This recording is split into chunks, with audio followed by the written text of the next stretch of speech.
সুপ্রিয় দর্শক, আমি জাফর সাদিক স্বাগত জানাচ্ছি আজকে সম্পাদকীয়তে। ৩ ভাগে ১৫টি বিষয়ে ৪৩৩টি প্রস্তাব দিয়েছে নারী বিষয়ক সংস্কার কমিশন। প্রধান উপদেষ্টার তরফ থেকে এখনই বাস্তবায়নযোগ্য প্রস্তাবগুলো নিয়ে কাজ করার নির্দেশনাও এসেছে। কিন্তু কমিশনের প্রস্তাব প্রত্যাখ্যান করে বিবৃতি দিয়েছে জামায়াত হেফাজত সহ বেশ কয়েকটি ইসলামিক দল। এমনকি খোদ নারীদের একটি সংগঠন এই কমিশনেরই সংস্কার চেয়েছে। কেউ আবার দাবি তুলেছেন পুনর্গঠন কিংবা বাতিলের। আলোচিত বিষয় নিয়ে আজকে সম্পাদকীয় নারী বিষয়ক সংস্কার প্রস্তাবে বিতর্ক।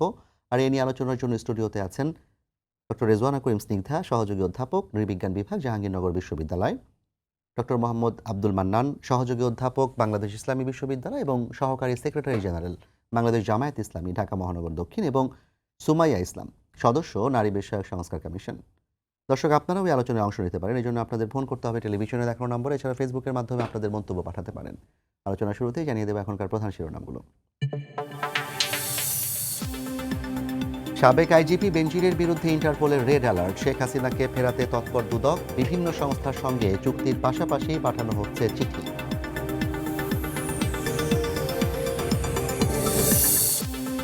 আবারও সক্রিয় হচ্ছে ফ্যাসিবাদী শক্তি। মোকাবিলায় ঐক্যবদ্ধ থাকার ডাক তারেক রহমানের। ঐকমত্য কমিশনের ৬৯১ প্রস্তাবের ৭১টিতে বিএনপির আপত্তি।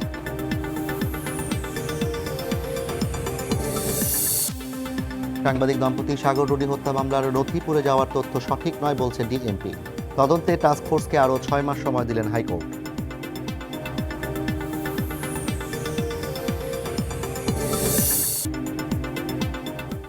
আলোচনা শুরু করতে চাই, সময় যেহেতু খুবই কম আমাদের। সুমাইয়া আপা, আপনার কাছে দিয়ে আলোচনাটা শুরু করতে চাই। ৪৩৩টি প্রস্তাব, কিন্তু বিতর্ক যেগুলো নিয়ে হচ্ছে তার মধ্যে প্রধানত হচ্ছে উত্তরাধিকার এবং মুসলিম পারিবারিক আইন সংক্রান্ত জায়গাটি নিয়েই হেফাজত ইসলামের পক্ষ থেকে বিতর্ক দেখা দিয়েছে। তারা এক ধরনের দাবি জানিয়েছে এটা বাতিল করার জন্য। জামায়াত ইসলামী সুনির্দিষ্ট কোনো দফা কিংবা ধারা দেয়নি। অন্যান্য ইসলামিক দলগুলো সামগ্রিকভাবে কিছু জায়গা নিয়ে তারা আপত্তি তুলেছে, এমনটি দেখা গেছে। একটু বলবেন আসলে এই ৪৩৩টি প্রস্তাবের মধ্যে বিতর্ক হওয়ার মতো প্রস্তাবগুলো আসলে আদৌ আছে কিনা, কিংবা সেগুলো কি? এটা হচ্ছে যে মানসিকতার ব্যাপার। আপনি কতটা সমতাতে বিশ্বাস করেন এবং এই ফ্যাসিস্ট আন্দোলন মানে ফ্যাসিস্ট সরকারকে প্রতিহত করার জন্য যে আন্দোলন, বৈষম্য রোধ করার আন্দোলন, না বৈষম্যহীন হবে সমাজের প্রত্যেকটা জায়গাতে। তো সেই জায়গাটাতে যদি শুরু দেখেন, তাহলে পরে এই আন্দোলনের তো দরকারই ছিল না যদি আপনি সমতার কথা বলতে না পারেন। এবং আপনি যখন সমতার কথা বলবেন তখন আপনি এই মানে কোনো ধর্মীয় অজুহাত সমতাকে প্রতিহত করতে পারে না। ধর্মের জায়গায়, চর্চার জায়গায়। আর হচ্ছে গিয়ে সম্পত্তিতে শ্রমিক হিসাবে যিনি যৌনকর্মী আছেন তাকে শ্রমিক হিসেবে স্বীকৃতি দেওয়া, সম্পত্তিতে উত্তরাধিকার আইনের পরিবর্তন করা। যে সময়ে ধর্মের আবিষ্কার, যে সময় ধর্মের যে জায়গাটা ছিল সেটা তো এক সময় ছিল, সেটা থাকবে। কিন্তু বলা হয়েছে যে এখন আমরা সমতার জায়গাগুলো যাই। আর এইটা এমন না যে এই সংস্কার কমিটিতে যে ১০ জন আমরা ছিলাম তাদের বক্তব্য। আপনারা শুনেছেন যে আমরা রাঙামাটিতে একদম মানে গহীন জায়গা, যেখানে কিনা মানুষ চলাচল করতে হলেও বাসকে ভর করে যেতে হয়, সেখান থেকে শুরু করে আপনার আশাশুনি পর্যন্ত খুলনার আমরা গিয়েছি। প্রত্যন্ত মাঠে প্রান্তরে আমরা গিয়েছি। সেখান থেকে তারা যা যা দিয়েছে আমরা শুধু সংযুক্ত করেছি। আপনার ওই রিপোর্টের মধ্যে যদি দেখেন, আমরা এগুলোকে অ্যানেক্স করে দিয়েছি কোথায় কোথায় মিটিং করেছে। এটা কিন্তু মানুষের চাওয়া, এটা কোনো কিন্তু সংস্কার কমিটির ১০ জন বসে তৈরি করেনি। এটা মাঠ পর্যায়ের মানুষ চেয়েছে। ইভেন আমাদের যখন রিপোর্ট হয়েছে, আমরা এই রিপোর্টটা কোনো ধরনের কোনো ডোনারকে কেন্দ্র করে করি নাই। একদম মাঠের মানুষ, মাঠের নারী এবং পুরুষরা। আমরা খুলনা যখন মিটিং করেছি, ডিসি সাহেবও তখন ওখানে ছিলেন। তো তখন কিন্তু পুরুষরা বলেছে যে আমার 2টা মেয়ে আমার সম্পত্তি আমার ভাইয়ের ছেলেরা নিয়ে যাবে। এটা কিন্তু একজন বাবা আক্ষেপ করে বলেছেন। সেখানে আমি শুভ্রা চক্রবর্তীর নাম বলতে চাই। শুভ্রা আমাকে পরেও লিখেছেন যে আপনারা কি করলেন। ওরা বলছে যে আপা আমরা একই মায়ের জরায়ু থেকে বেরোই, তারপরে আমরা সম্পত্তিতে কোন রকম অধিকার পাই না।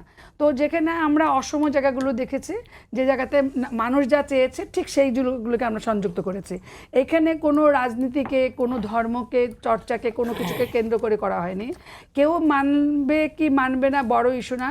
যদি বৈষম্য প্রতিহত করতে চাই, সমাজকে যদি আমরা এগিয়ে নিয়ে যেতে চাই, যদি মনে করি যে সকল রকম উন্নয়নকে, অগ্রগতিকে প্রাধান্য করতে চাই এবং কারোর সন্তান নারী হওয়ার ফলেই যেন সে মানে তার সম্পত্তি থেকে সে তার অধিকার না পায়। এবং এই আপনি যদি দেখেন সম্পত্তির জায়গাতে মাত্র 46% হচ্ছে নারীর দখলে আছে, 96-এর উপরে হচ্ছে পুরুষের দখলে আছে। তো এখন কার্পণ্য কেন? এখানে তো আমরা যদি সোমা ইকুয়াল আপা, বলি, যেহেতু আপনি সম্পদ বিষয়ে আসলেন, মুসলিম পারিবারিক আইনটি যেটি মূলত কোরআন ভিত্তিক বলা হয়ে থাকে এবং কোরআনের আয়াতের উদ্ধৃতি দিয়ে পারিবারিক আইনের একটা অংশ ব্যাখ্যা করা হয়। আমাদের সংবিধানের মৌলিক অধিকারের যে অনুচ্ছেদ আছে সেখানে নারী পুরুষের সমতা বিধানের কথা বলা হয়েছে। আবার একই সাথে 41 অনুচ্ছেদে তো ধর্মীয় বিশ্বাস এবং মতাদর্শ পালনের স্বাধীনতার কথাও বলা হয়েছে। তাহলে আমরা এটা কি সংবিধানের সাথে সাংঘর্ষিক হয় কিনা? সংবিধানের সাথে সাংঘর্ষিক বিষয় নাই তো। এখানে তো আমরা বলেছি যে তারা তাদের মানে ধীরে ধীরে তার সমতার জায়গাটাতে যাবে। সম্পত্তিটা তো আপনি রাতারাতি কালকেই আমি বলে দিতে পারবো না যে আমার ভাইকে অর্ধেক আমাকে অর্ধেক করে ফেলতে হবে। আমরা ধীরে ধীরে সমতার জায়গাটা যাওয়ার কথা বলেছি এবং কিছু কিছু জায়গাতে আমরা এটাও বলেছি যে তার ধর্মীয় বিষয়গুলোকে, ধর্মীয় মানে অন্য ধর্মের যারা আছে তারা ধীরে ধীরে মানবে, কিন্তু একটা সময় পরে অবশ্যই সেই সমতার জায়গায় যেতে হবে। কারণ আপনি খুব ভালো, আমরা যারা চিন্তা করি যে যারা আমরা কাজ করি, আপনি কোনো জায়গাতে যেখানে অসম সেখানেই সমস্যা, এবং অসমত জায়গা যখন থাকে তখন কিন্তু সমাজের বৈষম্য, নৈরাজ্যতা এবং বিভিন্ন রকমের যে প্রবলেমগুলো তৈরি হয়। আর এই জায়গাগুলোতে আমরা যে আপনি বাংলাদেশের মানে আমরা ব্যুরো অফ স্ট্যাটিস্টিক্সকে নিয়েছি, সেখানে দেখেছি যে নারীর উন্নয়নের ফল, নারীরা কতখানি কর্মে কাজ করতেছে, নারীদের কতখানি ইকোনমিতে তার অবদান আছে, এবং সেই সঙ্গে আমরা দেখেছি নারীর কাছে সম্পদ কতটুকু আছে। যেটুকু সম্পদ আছে তাও হচ্ছে গিয়ে দুর্নীতি যারা করেছেন তাদের সম্পত্তি আড়াল করার জন্য বউদের নামে দেওয়া। অ্যাকচুয়ালি নারীর কাছে সম্পত্তিটা নাই, এবং বিভিন্ন রকমের অজুহাত দিয়ে যে এই বাড়িতে তুমি আসতে পারবা না, স্বামীর কাছে আছে। আলটিমেট দিনের শেষে নারীকে যে ভাগটুকু দেওয়া আছে, ধর্মের যে বিধানটুকু যদি মানতে হতো, সেই ধর্মের বিধান তো মানে না। ধর্মের বিধান মানে শুধু মিছিলে মিটিংয়ে আওয়াজ দেওয়ার সময়, নর্মালি তো সেই বিধান সে মানে জি না। আপা, আপনার কাছে আমরা আবার আসবো। আমি একটু এই পর্যায়ে ডক্টর আব্দুল মান্নান আপনার কাছে আসতে চাই। আপনাদের জামায়াত ইসলামীর পক্ষ থেকে সুনির্দিষ্ট কোনো ধারা কিংবা প্রস্তাব নিয়ে বিরোধিতা করা হয়নি, সামগ্রিকভাবে এই প্রস্তাবকে বলা হয়েছে অগ্রহণযোগ্য। একটু আমাদেরকে জানাবেন আপনারা আসলে কোন জায়গাটিতে আপনারা এটাকে অগ্রহণযোগ্য বলছেন, কেন মনে হচ্ছে এটা বাস্তবায়নযোগ্য না? যে আমি সময় টিভির সকল দর্শক এবং আমার সাথে এখানে উপস্থাপক আলোচক যারা উপস্থিত আছেন সবাইকে ধন্যবাদ জানাচ্ছি। বাংলাদেশ জামাত ইসলামী টোটাল বিষয়টাকে অগ্রহণযোগ্য বলেছেন এই হিসাবে যে এর ভিতরে অনেকগুলো মত এবং যে ধারাগুলো নিয়ে আসা হয়েছে, যে দৃষ্টিভঙ্গিগুলো দেওয়া হয়েছে, এটা বাংলাদেশের অধিকাংশ মানুষের তাহজিব, তামাদ্দুন, বিশ্বাস, আকিদার পরিপন্থী। এটা কোরআন এবং সুন্নাহর পরিপন্থী। এর ভিতরে কয়েকটি বিষয় আছে যেগুলো গ্রহণযোগ্য, যেগুলো ভালো। যেটা ভালো সেটা দু একটা বিষয় যদি থাকে তাহলে আসলে মেজরিটিকে সামনে রেখেই মানুষ মতামত দেয়। আপা একটু আগে যেটা বলতেছিলেন যে সম্পদ বন্টনের ব্যাপারে, সেটা আমি খুব আজকে দর্শকদেরকে সুস্পষ্ট করে বলতে চাই। বিশেষ করে উনি খুলনার মিটিংয়ের উদাহরণ দিয়েছেন। একটা মেয়ে মানে কতভাবে সম্পদ পেতে পারে দেখেন। ইসলাম কি বলছে যে পিতার মৃত্যুর পরে যে সম্পদটা বন্টন হবে সেটা বোন যতটুক পাবে ভাই তার দ্বিগুণ পাবে। আর স্বামী থেকে কিন্তু স্ত্রী সম্পদ পায়, স্বামী থেকে মোহরানা পায়, আবার মানে ছেলে থেকে পায়, মেয়ে থেকে পায়। এই যে নারীর পাওয়ার জায়গাটা কিন্তু লিমিটেড না, ওখানে কনফাইন করে দেয় না ইসলাম যে একমাত্র বাপের মৃত্যুর পরে যতটুক পাবে ততটুক না। অন্য অন্য জায়গায় কিন্তু কি দেওয়া হয়েছে, সম্পদ দেওয়া হয়েছে। এরপরে বলা হচ্ছে একজন নারীকে মোহরানা দিতে হয় এবং তার টোটাল ভরণ পোষণটা ইসলাম গ্রহণ মানে লায়াবিলিটা দিয়ে দিয়েছে একজন পুরুষের উপরে। তাহলে নারী তো এখানে সুরক্ষিত করেছে, নারীর মর্যাদাকে ইসলাম উচ্চকিত করেছে। আমি ইয়ের ক্ষেত্রে বলি যে একটা মেয়ে 5টা অবস্থায় তাদের সম্পদ বন্টন হয়। দেখেন, মৃত ব্যক্তির যদি একটা মেয়ে থাকে এবং তার অন্য কোনো ওয়ারিশ না থাকে তাহলে টোটাল সম্পদটা সেই মেয়েই পাবে। এখানে কিন্তু আর এই সম্পদটা কি হচ্ছে না আপা। সূরা নিসা 11 এবং 12 নম্বর আয়াত আপনারা যদি পড়েন দেখবেন। দ্বিতীয় বলা হয়েছে একটা মেয়ে যদি এই পয়েন্টে আমি আসতেছি, এই পয়েন্টে আসতেছি, একটু দেখেন। দ্বিতীয় পয়েন্টে বলা হচ্ছে একজন মেয়ে যদি থাকে আর যদি অন্য ওয়ারিশ থাকে তাহলে কি হবে, অন্য ওয়ারিশদের দেওয়ার পর যা থাকবে সেটা ওই মেয়ে পাবে। এরপরে 3 নম্বর, প্লিজ আমি শেষ করি, দেখেন আমি অপশনগুলো বলছি।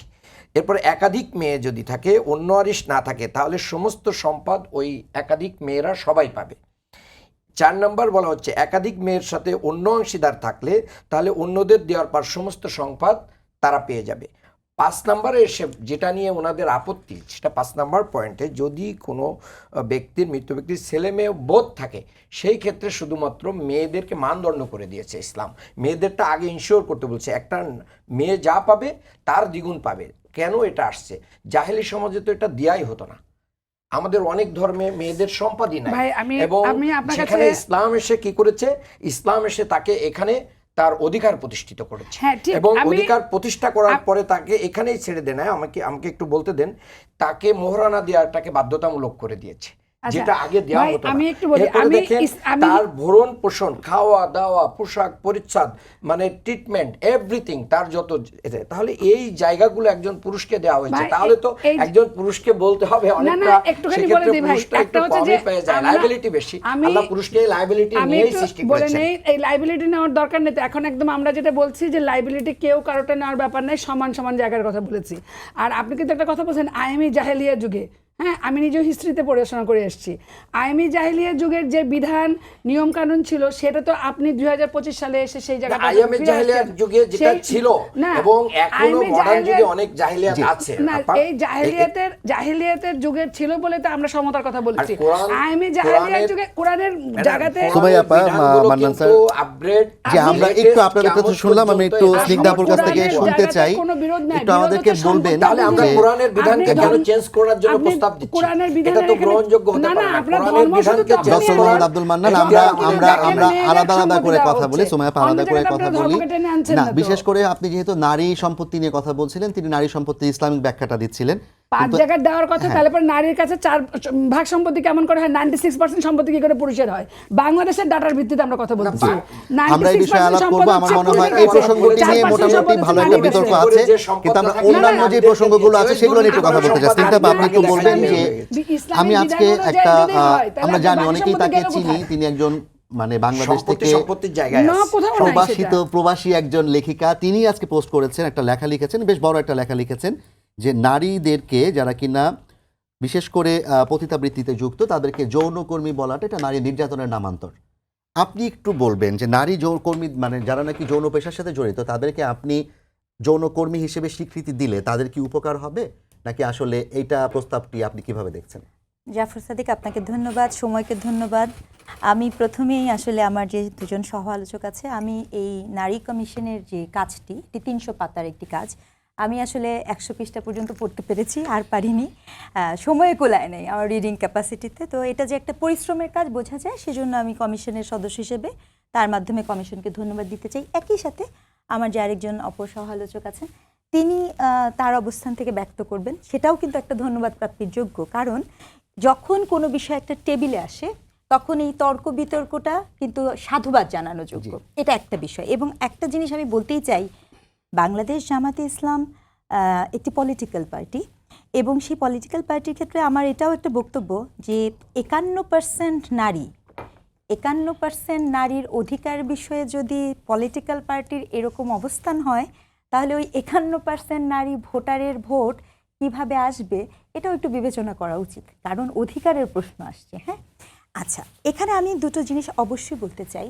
আপনার এই প্রসঙ্গটাতে আমি আসবো, কারণ ওটা আসলে আমি পড়িনি উনি কি লিখেছেন, কিন্তু আপনার প্রসঙ্গে আসার আগে দুটো জিনিস একটু আমি বলতে চাই। সেটা হচ্ছে যে এই সংস্কার কমিশনের প্রস্তাবিত, আমি যেহেতু পড়েছি, 35 পৃষ্ঠায় স্পষ্ট করে লেখা আছে এটি কিন্তু ঐচ্ছিক।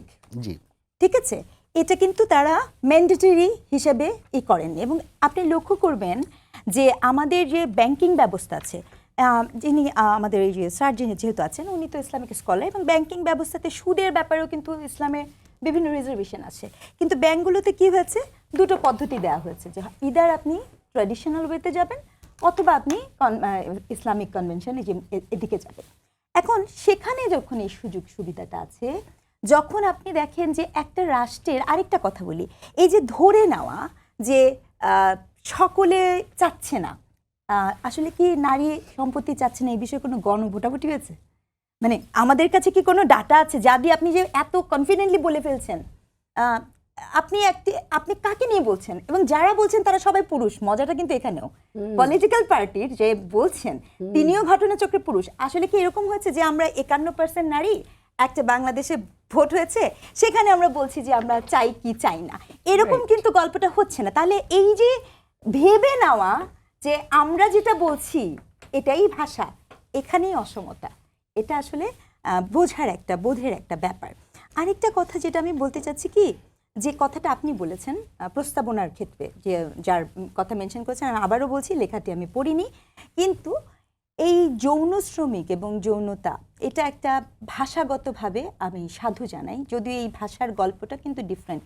বাংলাদেশ বলেন, পৃথিবীর বিভিন্ন দেশ, এবং আমি একদম উল্লেখ করে বলি, বিবিসি রিপোর্টে পাবেন, সিএনএনের রিপোর্টে পাবেন, সৌদি আরবিয়াতে আমাদের যে সকল শ্রমিক যায়, জি আফ্রিকা থেকে যে কালো শ্রমিক যায়, তাদেরকে ফেসবুক ইনস্টাগ্রামে মার্কেট প্লেসে স্লেভ হিসেবে ব্যবহার মানে বিক্রি করে দেওয়া হয়, একদম বিক্রি, মানে মালিকানার সত্ত্বে আপনি যাবেন সেখানে কিন্তু বিক্রি করা হয়।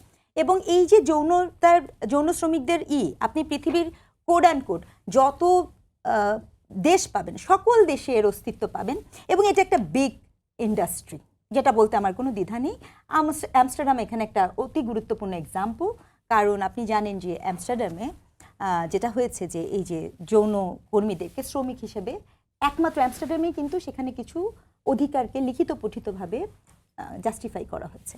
এখন প্রশ্ন হচ্ছে যে আমরা যারা কাজ করি গবেষণা, এই গবেষণা কাজের ভেতরে কিন্তু আমরা পাই যে এই যে আলাপটা, এটা কিন্তু কোনো সুখকর স্মৃতি আলাপ না। এই প্রফেশনে যারা আছেন তাদের জীবনের গল্পটা কিন্তু ভীষণ রকমের নির্মম। হ্যাঁ, এবং আমরা কাজ করতে যে এটাও পাই যে তার যে পুনর্বাসন করবেন, সেই পুনর্বাসনের রাস্তাটাও বন্ধ করে দেওয়া হয়, সোশ্যাল স্টিগমা থেকে বন্ধ করে দেওয়া হয়। হ্যাঁ, এবং সে যে চায় না, পাচার করে আসছে, এমনও আমরা কাজ করতে যে দেখেছি যে বাবা বিয়ে দিয়েছে, স্বামী বিক্রি করে দিয়েছে। তো এই যে নানা জনের নানা গল্প, সেখানে এই মানুষগুলো কিন্তু একটা সময় আপনি জানেন যে কবরের জন্য তাদেরকে মানে তাদের জানাজাটা যেন হয়, এটার জন্য কিন্তু তারা মানে ফাইট করেছে। এবং ওইখানে যে বাচ্চাটা দেখেন, আল্লাহ ঈশ্বর সৃষ্টিকর্তা বিশ্বাস করেন অবিশ্বাস করেন, আপনি কোথায় জন্ম নিয়েছেন জাফর সাদিক, উনি কোথায় জন্ম নিয়েছেন, আমরা কেউ নির্ধারিত না, আমরা কেউ কিন্তু বলে আসি এটা birth is not my choice. এখন একটা জায়গায় একটা মানুষের জন্ম হওয়ার প্রেক্ষিতে তার সাথে কানেক্ট করে যে অসমতার চর্চাটা, এটা কিন্তু ভীষণ রকমের পেইনফুল। ওই বাচ্চা, ওখানে কিন্তু অনেকগুলো বাচ্চা জন্ম নিয়েছে, সেই বাচ্চাগুলা শুধুমাত্র এই দেখেন আইনি জটিলতার দীর্ঘদিন বাবার পরিচয় ছাড়া আপনি স্কুলে ভর্তি হতে দিবেন না দেখে তারা ভর্তি হতে পারছে না, এটা অসমতা। এবং আমি বিশ্বাস করি না পৃথিবীর কোনো ধর্ম বলবে যে ওই শিশুকে আপনি পড়তে দিবেন না, ওই শিশুর অধিকার থেকে আপনি বঞ্চিত করবেন, না না, এটা ধর্মের বাণী হতে পারে না। এই আলাপগুলাকে একটু সহানুভূতি এবং সহনশীলতা মানবিক জায়গা থেকে দেখাটা খুব জরুরি। সময়ের সাথে সাথে কিন্তু অনেক কিছু পরিবর্তন হয়েছে, এটা আমাদের কিন্তু মানতে হবে। যেমন মনে করেন সকল দায়িত্ব, প্রথম আলোর রিপোর্ট অনুযায়ী, এবং আপনার এটা একটা বিআইডিএস এর রিপোর্টও আসছে, আপা বলেছেন হয়তো এটা আপডেটেড, আমি যেটা জানতাম 70% নারী বাংলাদেশে কোনো সম্পত্তি ভোগ করেন না, 70% নারীর কোনো সম্পত্তি ভোগ করেন না। তাহলে ঢাকায় তো এরকম একটা চর্চাও আছে যে সম্পত্তির ভাগ নেওয়া নারীদের জন্য অসম্মানজনক। হ্যাঁ, এটাও একটা আছে, শুধু ঢাকা শহরে না, গ্রামে আরো বেশি, এবং তারা ভাইয়ের সম্পত্তিতে ভাগ নিতে চায় না, এরকম একটা পরিস্থিতি তৈরি করা আছে। কোন সম্পত্তি পায় না, কুসংস্কারও আছে যে সম্পত্তি নিলে ওই পরিবার একদম দৈন্যতায় পড়ে যাবে। এবং আপনি দেখবেন যে কিছু মনে করবেন না, আমি একদম এক্সাম্পল দিয়ে বলবো যে যত ধর্মীয় ওয়াজগুলোতে আপনি নারীর পর্দা বা এগুলো নিয়ে যে আলাপটা পাবেন, এটা নিয়েও প্রস্তাব করেছে যেটা বন্ধ করতে হবে, আলাপটা হেট স্পিচে, কিন্তু এই আলাপে এই সম্পত্তি নিয়ে যে একটা অধিকার দিয়েছে, এই যে স্যার যেমন বললেন, এই আলাপে আমি মানে আমার যে একটা তালাকেরও অধিকার আছে। এমন মনে করেন এই যে কথাটা তুলছে, আমি দেখলাম ফ্যামিলি ব্রোকেন, মানে পারিবারিক ব্রোকেন, কিছু মনে করবেন না, তালাক কিন্তু বৈধ, আর তালাকের সমস্যা এবং ফ্যামিলি ব্রোকেন আমরা গত 3-4 বছরে মারাত্মক মাত্রায় দেখেছি।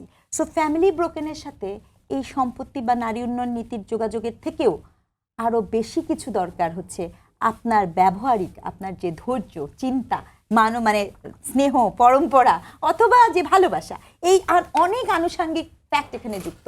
আপনি এই নারী উন্নয়ন নীতি এর আগে ছিল, আর এখন সংস্কার কমিশন যেগুলো প্রস্তাব দিয়েছে, I am sorry to say, আমি 100 পাতা পড়ে এর মধ্যে না আমি খুঁজে পাই নাই যে কোথায় ফ্যামিলি ব্রোকেনটা হবে কোথায়।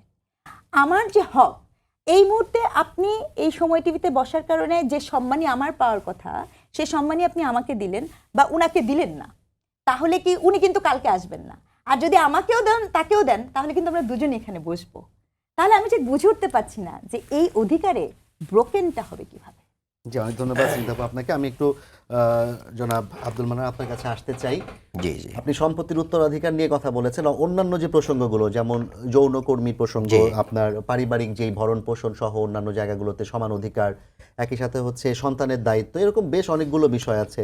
সাংবিধানিকভাবে 600 আসনের জন্য সুপারিশ করা, 300 আসন নারীদের জন্য সংরক্ষিত রাখা, এই বিষয়গুলো নিয়ে আপনাদের আসলে দ্বিমত কিংবা একমতের জায়গা কোথায়?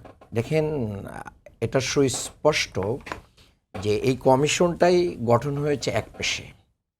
এখানে সকল মতের নারীদেরকে ইনক্লুড করা হয় না। আপনি আপনার উপস্থাপনার শুরুতেই বলেছেন যে নারী সংগঠকরাও এটার বিরোধিতা করতেছে, এটা পুনর্বিন্যাস চাচ্ছে, পুনর্গঠন চাচ্ছে, এটার বিরোধিতা করতেছে। আপনি দেখেন যদি বাংলাদেশের মানুষের যে কৃষ্টি এবং কালচার আছে, এটাকে ধারণ করে কয়টা সংগঠনের কাছে যাওয়া হয়েছে? এখানে কি আলেমদেরকে মতামত নেওয়া হয়েছে? এখানে কি সিভিল সোসাইটির সকলের মতামত নেওয়া হয়েছে? 39টা মিটিং পরামর্শ যেগুলো হয়েছে, এ তো এক লেভেলের মানুষের কাছে যাওয়া হয়েছে। হ্যাঁ, আমরা মানে প্রত্যন্ত অঞ্চলে গিয়েছি, কিন্তু কতজন আলেমকে, স্কলারকে বলেছেন যে এটা আমরা করতে চাই? একজন আলেমের নাম আমরা এখানে, জামাত ইসলাম শুধুমাত্র আমাদেরকে তার মতামত শেষ দিয়েছে করতে দেন এবং সেটা আমরা যুক্ত করেছি।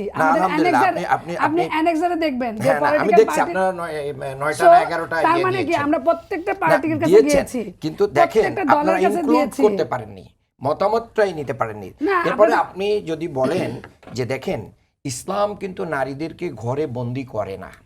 ইসলাম এই রাষ্ট্র সমাজ পরিচালনার যত উইং আছে সকল জায়গায় নারীর অংশগ্রহণকে বৈধ করে, প্রমোট করে। আপনি যদি দেখেন আমাদের নবীর স্ত্রী খাদিজা রাদিয়াল্লাহু তাআলা আনহা, তার ইন্টারন্যাশনাল বিজনেস ছিল। আমাদের নবীর স্ত্রী আয়েশা রাদিয়াল্লাহু তাআলা আনহা, তিনি এত বড় স্কলার ছিলেন, 800 থেকে 900 পুরুষ সাহাবী তার কাছে জ্ঞান অর্জন করেছেন। এটা কি আপনি চিন্তা করতে পারেন যে একজন না, সমতার বিষয় না, আমার হচ্ছে পাওয়ার বিষয়। যদি এরকম ছিল যে ব্যবসা করে এত বড় কিছু করেছে, তাহলে এখন তো সমতার সময় চলে আসছে। এখনো নারীরা ব্যবসা করছে, এখনো নারীরা। এবং আয়েশা রাদিয়াল্লাহু তাআলা আনহা যুদ্ধের ময়দানে নেতৃত্ব দিয়েছেন, যুদ্ধ করেছেন, যুদ্ধে অ্যাটেন্ড করেছেন। তাহলে নারীরা যুদ্ধের ময়দানে গিয়ে পুরুষদেরকে যে পরিমাণ হেল্প করেছেন, ইসলাম তো এটাকে রেস্ট্রিক্টেড করে না। জ্ঞান বিতরণ, যুদ্ধ করা, ডাক্তার, ইঞ্জিনিয়ার, নার্সিং, যে কোনো পেশাকে কি করে, কিন্তু পৃথিবীর কোনো ধর্ম যৌনতাকে কোনোদিন বৈধতা দেয় নাই। কাজেই যৌনতা কখনো কি হতে পারে না, না, এটা প্রতিটা ধর্মেই এই জাতীয় কর্মকাণ্ডকে, আপনি বোধহয় এটা করলে আবার মানুষ ভুল বুঝবে। যৌনতাকে বৈধতা দিয়েছে, মানে যৌনতা বলতে পতিতাবৃত্তি থেকে কি করেছে, বৈধতা দেয়। তারপরে বলেছে বিবাহ বহির্ভূত যে শেষ করতে দেন। তাহলে পৃথিবীর কোন ধর্ম আপনি ডকুমেন্টস দেখাতে পারবেন না যে পতিতাবৃত্তিকে কি করে, অ্যালাউ করে। এটা কোথাও নাই, কোথাও না।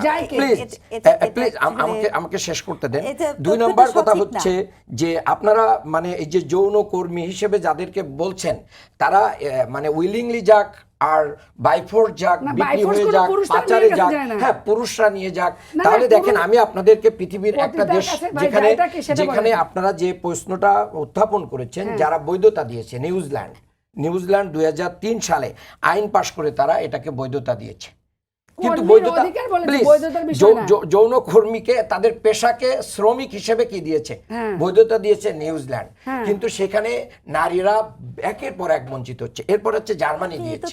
জার্মানি, হ্যাঁ আমার কাছে আছে 2000, না 2000 পৃথিবীর 2000,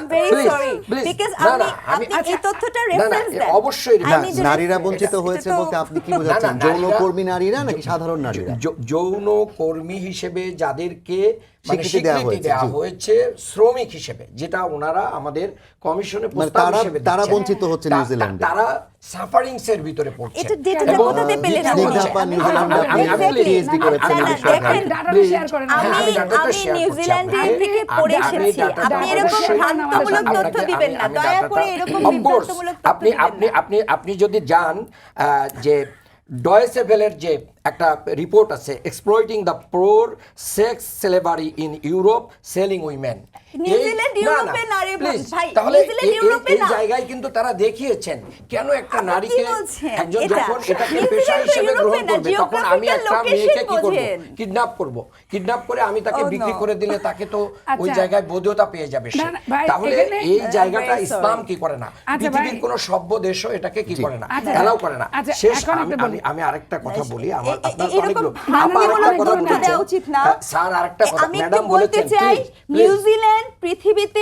অস্ট্রেলিয়ার পরে না, আপনি নিউজিল্যান্ড ডয়েচে ইউরোপের ভেলের অংশ রিপোর্টটা নয়। দেখেন, আপনি ডয়েচে এখানে ভেলে আপনি আরেকটা বলেছেন মানে মাত্র। ডয়েচে ভেলের রিপোর্টটা নিউজিল্যান্ডের রেফারেন্স হিসেবে হ্যাঁ, দিচ্ছেন। রেফারেন্স হিসেবেই নিয়ে এসেছে। তাহলে তো এখানে নেই সেটাকে সেটা। না, অফ কোর্স আছে, আপনি কোথায় আপনি আছে? সেটা সার্চ করেন। না, না, আমি তো আপনি রেফারেন্স মাত্র যে দিলাম, আপনি বললেন, রেফারেন্স আপনি চাচ্ছেন। বলেছেন ইউরোপ, না না, আপনি মাত্রই নিউজিল্যান্ড বলেছেন। সহ এটা একসাথে করে তারা রিপোর্ট দিয়ে এটা দেখিয়েছে। দেখান আমাকে। না না, আমি ভাই। দেখান মানে কি, আমি তো এখানে এটার পুরো ইয়েটাই নিয়ে আসছি। না, না, আপনি যে নিয়ে এসছেন। আপনি এখানে না, না, দেখেন। আপনি আমার না, ঠিক আছে, এখানে- এটা আমাদের এখানে দেখা আমি লাগবে না। আপনি এই বিষয়ে documentsটা আলাপ নিয়ে- শেষ করে এখানে অন্য যে প্রসঙ্গগুলোতে documents একটু এখানে ঢুকলে আছে, ভালো হয়। আপনার- শুনেন, আপনার এটা জানা না misleading থাকতে পারে। তথ্য। না, না, এরপরে, এটা no, no, অসম্ভব misinformation রকম মিথ্যে না। কথা না, দুই বলছেন। নাম্বার শুনে হচ্ছে, নেন। দেখেন আমি না, না, আপনাদেরকে বলতে চাই Very sorry. যে আপনি একটা কথা বলেছেন, বাংলাদেশে দুই ধরনের ব্যাংক আছে, তো একটা সুদী ব্যাংক, একটা হচ্ছে দুই না, ধরনের একই ব্যাংক ব্যাংকে বলি। দুই ধরনের একই ব্যবস্থা ব্যাংকে আছে। দুই ধরনের আছে, হিসাব আবার দুই আছে। ধরনের আছে।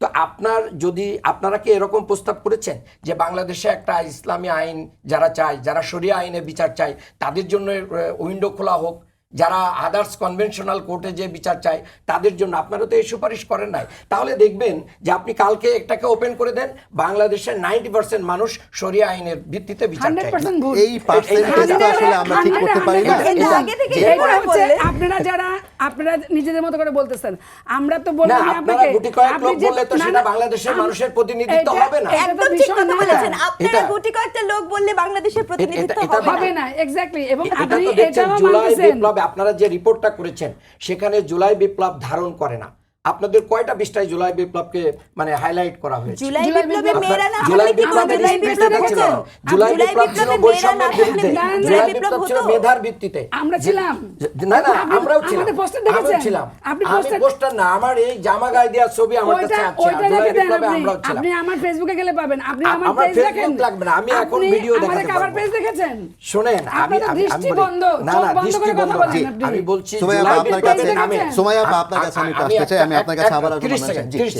30 সেকেন্ড হচ্ছে বেশি দেখে নাই। বাংলাদেশে এখন অন্তর্বর্তী সরকারের নেতৃত্বে যে পরিমাণ মানুষ এটাকে সাধুবাদ জানিয়ে এই দেশের একটা গুরুত্বপূর্ণ সংস্কার করে দেশটাকে একটা স্ট্যান্ডার্ড জায়গায় নিয়ে যাওয়ার চেষ্টা করছেন ডক্টর মোহাম্মদ ইউনূস, সেই বিষয়টা থেকে মানুষের দৃষ্টি সরিয়ে দিয়ে মানুষের ভিতরে ধর্মীয় বিভিন্ন প্রকার বিবাদ সৃষ্টি করে মূল জিনিসটাকে ডাইভার্ট করার জন্য এই জাতীয় রিপোর্ট বিভিন্ন একটা আমরা গোষ্ঠী দিয়ে আরেক এটাকে দফা আলোচনায় প্রকাশ করা ফিরতে হয়েছে। পারবো। আমি এটা একটু আমার সুমাইয়া আপা আপনার ব্যক্তিগত কাছে মতামত। আসতে চাই।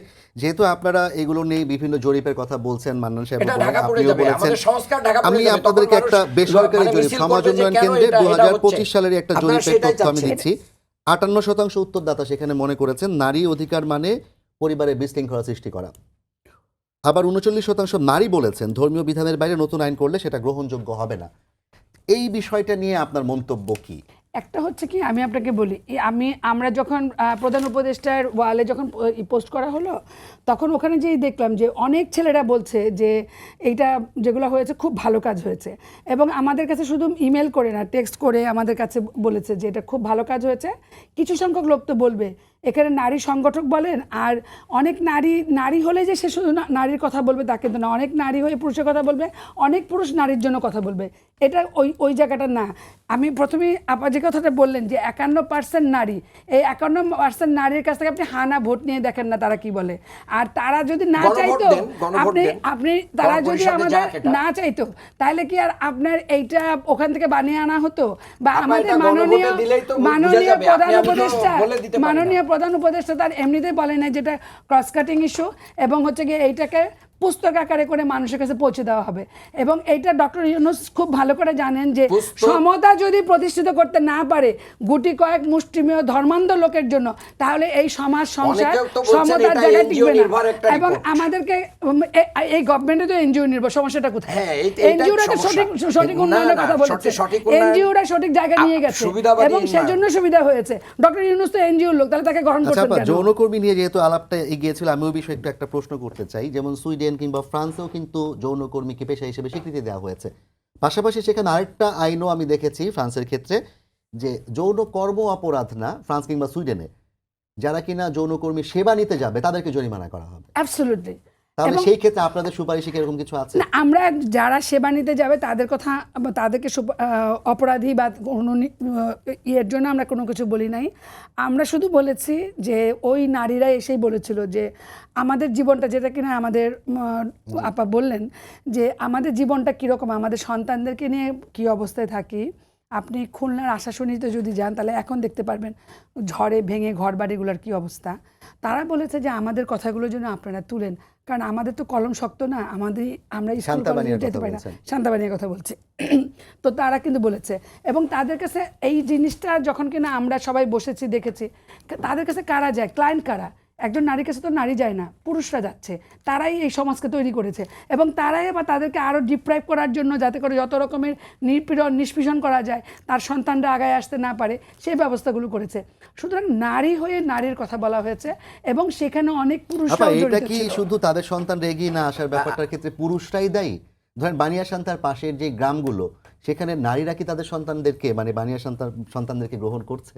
না, এই জায়গাতে তো হচ্ছে কি, নারীরাই আপনি তো যদি গ্রহণ করছে না। রাষ্ট্রীয় না গ্রহণ তখনই করবে, মানে এটা তো যখন- সামাজিক পরিবর্তনের না, না, বিষয়, এই এখানে কি সামাজিক পুরুষ কিংবা পরিবর্তন- নারী না, জেন্ডার না, ভেদে কোনো কিছু করা আমরা সম্ভব একটা এখন? কথা বলছি যে যখন বৈষম্যটা রোধ করার জন্য, যখন আপনি তার অধিকার দিবেন, যখন তার সুস্থ সুরক্ষার কথা বলবেন, যখন তার শ্রমিকের মর্যাদার কথা বলবেন, বেতনের কথা বলবেন, সুচিকিৎসার কথা বলবেন, তার বাসস্থানের কথা বলবেন, অটোমেটিক্যালি তার জীবনের মানটা উন্নয়ন হয়ে যাবে, তার সন্তান অটোমেটিক ভালো জায়গায় লেখাপড়ার সুযোগগুলো পাবে। তখন আমি কি দাক্ষিণ্য করলাম, তাকে ইনভাইট করলাম কি করলাম না, তাতে তার কিছু আসে যায় না। সে নিজে সমাজে একজন শক্তিশালী হয়ে দাঁড়িয়ে যাবে। সুতরাং সমাজে তখন বৈষম্যগুলো প্রতিরোধ হবে। আমরা জাস্ট এই জায়গাগুলোতে ফোকাস করেছি। আর যেটা বলার চেষ্টা করেছি, নারী এবং পুরুষ মানুষ তার সেক্সুয়াল অর্গানকে চিন্তা না করে মানবিক মর্যাদা, মূল্যবোধ, শ্রমের মর্যাদাকে প্রতিষ্ঠা করার জন্য, এবং এই সমাজকে যদি সুন্দর করতে হয় এগুলোর কোনো বিকল্প নাই। এবং এইটা আমি জানি না ইসলামিক দলগুলো কেন মানতে চায় না। হযরত মুহাম্মদ সাল্লাল্লাহু আলাইহি সাল্লাম যদি সেই সময়ে নারীর অধিকার মেনেছে, নারীকে যুদ্ধ নিয়ে গেছে, নারীর জন্য এত কিছু করেছে, এখনকার মডার্ন সমাজের পুরুষরা কেন আর বাকি জিনিসগুলো মেনে সমতা তৈরি করে না? এবং ডক্টর ইউনূস নিজে বলছেন যে আপনারা অন্য যে সমস্ত জায়গাগুলোতে করতে হবে কাজগুলো সেগুলো করেন, আপনারা নিজে কাজগুলো করেন। অবশ্যই এনজিও উন্নয়নের কথা বলে। এনজিও যদি উন্নয়নের কথা না বলতো, 16 বছরের ফ্যাসিস্ট সরকারকে তো জামাত পারে নাই, বিএনপি পারে নাই, কেউ পারে নাই, এনজিওরাই পড়েছে এবং এদেশের এনজিওরাই মানুষরা পারবে। পেরেছে। অনেক ধন্যবাদ সুমনা আপা। স্নিগ্ধা আপা, আমি একটু বিষয় আমি আপনার একটু কাছে বলতে আসছি। চাই। স্নিগ্ধা আপার সাথে কথাটা শেষ করে আমি আপনার কাছে আসছি। একটু আমাকে বলবেন যে 433টি সুপারিশ, আলাপ হচ্ছে ধরেন সর্বোচ্চ 20টা অথবা 25টা সুপারিশ নিয়ে, জি। বাকি সুপারিশগুলো কি এই 20-25টার জন্য বাতিল হয়ে যাবে? আসলে আমাদের সংকটটা তো এখানে। আমরা আসলে যেটা হয়েছে কি, যে আপনি যখন একটা কিছুতে প্রিভিলেজ হন, জাফর সাদিক এই আলাপটা খুব সচেতনভাবে একজন একাডেমিক হিসেবে আমি বলছি যে এই আলাপটা কিন্তু ধর্ম বা ইসের না, এটাকে না পলিটিক্যালি ফ্রেম করা হয় যাতে করে ক্ষমতার চর্চাটা টিকে থাকে, এবং particularly not about Islam only. হ্যাঁ, আপনি খেয়াল করে দেখেন যে এটা কিন্তু এর আগেও আপনি যখন দেখবেন 2011 পরবর্তী সময়ে আপনার নারী উন্নয়ন নীতিমালা নিয়ে, তখনও কিন্তু CWJ যে সনদ, সেটার সময়ও কিন্তু এটা এসেছিল, হালনাগাদ করতে পারেনি। এখন তখন দেখা যায় কি যে হিন্দু যারা সনাতন ধর্মী, তাদের তো কোনো এখতিয়ারই নাই, সম্পত্তির কোনো অধিকার, শুধু সম্পত্তি না জাফর সাদিক, তারা বিবাহ বিচ্ছেদের অধিকারও পাচ্ছে না, এবং অনেক নারী নির্যাতিত হচ্ছে। এবং এই যে আপনি বলছেন, একদিকে বলছেন যে আপনি এক্সট্রা ম্যারিটাল অ্যাফেয়ার কথা বলছেন, আসলে আপনি একটা ট্র্যাপ কিন্তু বুঝেন। এখন এই সনাতন, আপনি যদি পাশের দেশ ইন্ডিয়ার কথা চিন্তা করেন, তারা কিন্তু ঠিকই এটাকে অভিন্ন করে দিয়েছে, কোর্ট ল, স্টেট ল যেটাকে বলে, সেখানে তারা করতে পারছে। তাহলে আমি যেটা বলতে চাচ্ছি যে এখানে যখনই এই প্রসঙ্গটা আসে, তখন না আর এই যে যারা বলেন এই লিডারদের মধ্যে দ্বন্দ্ব থাকে না, তখন তারা ভাই ভাই হয়ে যায়। কারণ কারণ এখানে সম্পত্তি একদম। ভোগকারী যে মানুষটা থাকে তার জন্য এটা ক্ষমতা চর্চার একটা ওয়েপন। এখন 433টা প্রস্তাবনার মধ্যে এখানে অসংখ্য প্রস্তাবনা আছে। আপনি যখন একটা মানে কথা নেই, আমি এটাই বলছিলাম যে আমি আজকে 2 দিন ধরে 100 পৃষ্ঠার পরে শেষ করতে পারলাম না, আর আমি 5 ঘন্টার মধ্যে কোনো একটা দলকে দেখলাম তারা Exactly. বলল কি বাতিল। হুম এটা 2025 অনেক মানুষের প্রাণের বিনিময়ে এটা পেয়েছি আমরা, এবং আমরা রাজপথেও কিন্তু অনেক মানুষ প্রাণটা হাতে নিয়ে গিয়েছি। এইখানে আমরা একটা এই রাষ্ট্র দেখতে চেয়েছি যে আমরা কিন্তু এখন একটা যৌক্তিক বুদ্ধিভিত্তিক মানবিক। রাষ্ট্র দেখতে চাই, মানবিক একটা রাষ্ট্র দেখতে চাই। আপনি যদি কোনোটাই সমস্যা মনে করেন সেই বিষয়টাকে আইডেন্টিফাই করেন, সেটা নিয়ে আলাপে বসেন, সেটা কি করেন। কিন্তু এত এই কমিশনের পেছনে, তাহলে আমাকে বলেন তো ওই যে আমি তুমি ডামি, এই যে ইলেকশনটা হয়েছিল আমি তুমি ডামির জন্য জনগণের অর্থ অপচয় হয়েছে। এখন এই সংস্কার কমিশন যখন হচ্ছে তার জন্য সময় অপচিত হচ্ছে, অর্থ অপচয় হচ্ছে। জি। এই রাষ্ট্র তো আমরা চাই না। জি স্মিতা, আপনাকে ধন্যবাদ। আমরা একদম শেষ মুহূর্তে আছি। ডক্টর আব্দুল মান্নান, আপনার কাছ থেকে একটু শুনতে চাই এই বিষয়ে আপনার বক্তব্য, যে অনেকগুলো প্রস্তাবের মধ্যে অল্প কিছু প্রস্তাব নিয়ে সমস্যা, সেটার জন্য পুরো প্রস্তাব কিংবা সংস্কার কমিশনকে কেন বাতিল করে দিতে হবে? আসলে অল্প কিছু প্রস্তাব এটাও ঠিক না, এখানে অনেক প্রস্তাব, মেজরিটি প্রস্তাবের ভিতরে না, যেমন শরিয়াতের- নারীদের আমি- হচ্ছে আমি- 6 আমি বলি, মাসের পিতৃ- আমরা মাতৃত্বকালীন বলছি না, ছুটি দেয়া। of course এটা প্রশংসার দাবিদার। 6 মাসের- পুরুষদেরকেও 21 দিন হ্যাঁ, ছুটি দেওয়ার কথা পুরুষদের বলা পিতৃত্বকালীন হয়েছে। ছুটি, এটা আমাদের দরকার। আমি নিজেও সাফারিংসে ছিলাম, মানে এটা এটা এটা সেটাকে না না সাধুবাদ আমরা জানাই। অবশ্যই সাধুবাদ জানাই। আমি তো 1% শুরুতে তো বললেন না না না। আমি শুরুতেই বলেছি যে এখানে অনেকগুলো বিষয় আছে যেগুলো সাধুবাদ জানানোর মতন। আমি যে বিষয়টা একটু ক্লিয়ারলি দর্শকদেরকে এখন বলতে চাই, নারীর মর্যাদা নিয়ে এই যে ডিবেট, এই ডিবেট নতুন না, এটা অনেক পুরাতন। দেখেন, রোমান সভ্যতায় নারীকে দাসী মনে করা হতো। গ্রিক সভ্যতায় নারীকে ক্রয় বিক্রয়ের মানে করা হতো, বাজারে নিয়ে যাওয়া হতো। মাতৃতান্ত্রিক Please, সমাজে please, আমাকে নারী ছিল একটু- সবার উপরে, একটু- সেটা বলেন। একটু- ইতিহাস একটু বলতে দেখেন, গেলে আগের ইতিহাস বলেন। একটু দেখেন, খ্রিস্ট ধর্মের লোকেরা অনেক সময় তারা বলে, অনেকেই বলে যে কি জান্নাত থেকে আদমকে বের হওয়ার পিছনে হাওয়া দায়ী, অথচ কোরআন সেটাকে কি করেছে না, শয়তানের ওয়াসওয়াসায় দুইজনই কি হয়েছে, প্রতারিত হয়েছে। আবার 200 বছর আগে এই আমাদের সাবকন্টিনেন্টেই সতীদাহ প্রথা ছিল। একজন পুরুষের মৃত্যুর পরে তার ওয়াইফকে কি করা হতো, জীবন্ত হয় পোড়ানো হতো, না হয় কবর দেওয়া হতো। জাহেলি যুগে কন্যা সন্তানকে জীবন্ত কবর দেওয়া হতো। 587 খ্রিস্টাব্দে ফ্রান্সের একটা সেমিনার হয়েছিল, সেই সেমিনারের আলোচ্য বিষয় ছিল women could truly be consider a human being or not. Henry VIII Bible পড়তে ভাই, নিষেধ আপনার করেছিলেন। একটা প্লিজ জিনিস আমি আমি বলেন। আমি হযরত মুহাম্মদ সাল্লাল্লাহু আলাইহি সাল্লাম এত কিছু করে দিয়ে গেলেন। আমাদের নারীরা সময় একদম পুরুষ শেষ। একাধিক আপনি দেন। শেষ করে দিচ্ছি। আপনি যদি আপনার বক্তব্যটা আপনি দেন। জি। ক্যামব্রিজ এবং অক্সফোর্ডে ওগুলো তো আর দরকার না, আপনি 1964 modern সালের history আগে আসেন। নারীদের সমান অধিকার ছিল না। 1850 সালের আগে আপনি তাদেরকে মাতৃতান্ত্রিক সমাজ সিটিজেনই করেন করা না। হতো না। ইউরোপ বলছে যে 1882 সাল পর্যন্ত তাদের ব্যক্তিগত নারীদের অধিকার ছিল না। আর ইসলাম 1400 বছর আগেই কি দিয়েছে, এই অধিকারগুলো মানুষকে দিয়ে আচ্ছা ভাই, ন্যায় এবং 1400 ইনসাফ- বছর আগে ডক্টর আব্দুল দিয়েছেন, মান্নান, আমার এখন নিয়ে থেকে প্রশ্ন সমস্যা হচ্ছে আমি জামায়াত বলছি। ইসলামী সহ অন্য ইসলামিক আপনারা আমি এটা বলছি। আফ্রিকাতে 300 মিলিয়ন নারীর FGM 300 মিলিয়ন নারীর ক্লিটোরিসিসকে কেটে ফেলা হয় by the name of religion. Unfortunately that is Islam. এবং ওআইসিস থেকে শুরু করে কেউ সেই বিষয়ে কোনো বক্তব্য দেয় না। 2025-এর WHO এর ডাটা খুলেন এবং দেখবেন 300 মিলিয়ন নারীকে, আফ্রিকার যারা মুসলিম নারী আছে শোনেন, তাদেরকে ইসলামের নামে এটা করা হয়। শোনেন, কাজেই এই ম্যাডাম, আলাপগুলো ম্যাডাম, আমাদের জি, সামনে ডক্টর আব্দুল আসতে মান্নান, হবে। আপনি তো আমাকে আমি জাস্ট সংস্কার কমিশন বিষয়ে আপনারা কি এখনো কি এটা 2025 বাতিলের ইসলাম প্রক্রিয়া? ইসলাম হন, আসলে আধুনিক অপরাধের হন। প্রতিটা বিষয়ে অপরাধের মূলটাকে কি করে, রূপটাকে রিমুভ করে দেয়। অনেক ইসলাম ধন্যবাদ আপনাকে। অপরাধকে আমাদের বেঁচে সময় শেষ রেখে হয়ে এসেছে। এই সুমাইয়া, আপনি অপরাধের 30 সেকেন্ড যদি শাখা কিছু বলতে চান, প্রশাখা আপনি নিয়ে কাজ বললে আমি করে শেষ না। করব। এই জন্য ইসলামে আমরা আমাদের মুক্তির পথ। একটা জিনিস শুধু বলেছি, সেটা হচ্ছে যে মানবিক বৈষম্যহীন সুন্দর রাষ্ট্র গঠনের জন্য নারী পুরুষের সমতার কোনো বিকল্প নাই। আপনি সারা পৃথিবীতে যদি তাকায় দেখেন, যেখানে নারী পুরুষের সমতা আছে, অধিকার আছে, সেই সমাজ রাষ্ট্র তত বেশি উন্নত। এবং সেটাকে চিন্তা করে আমরা একদম প্রান্তজনের কথা জাতীয় পর্যায়ে নিয়ে আসছি। এবং সেই জায়গাতে ধর্মকে তো অবশ্যই যার যার চর্চার জায়গা, কিন্তু আপনি বৈষম্যগুলোকে শুধু প্রতিরোধ করবেন। জি, অনেক ধন্যবাদ আপনাকে ভাই, ডক্টর সুমাইয়া ইসলাম ইসলাম, আদল ডক্টর এবং মোহাম্মদ এহসান আব্দুল মান্নান দুটাই এবং করেছে ডক্টর নারীর রিজওয়ানুল ক্ষেত্রে। করিম। শুধু আপনাদের সমতা ধন্যবাদ বিধান জানাচ্ছি। করে আরো বাড়িয়ে আমাদেরও দিয়েছে। প্রত্যাশা নারী ইসলামকে পুরুষের আরো বাড়িয়ে সম্মিলনে এক দিয়েছে। ধরনের সুন্দর ধর্মকে বাংলাদেশ শুধু গড়ে উঠবে, সেই অধিকারের বাংলাদেশের জায়গায় প্রত্যাশায় আপনারা সবাইকে খেলে ধন্যবাদ দেন। জানিয়ে শেষ করছি আজকে সম্পাদকীয়। আগামীকাল আবারও দেখা হবে একই সময়। শুভরাত্রি।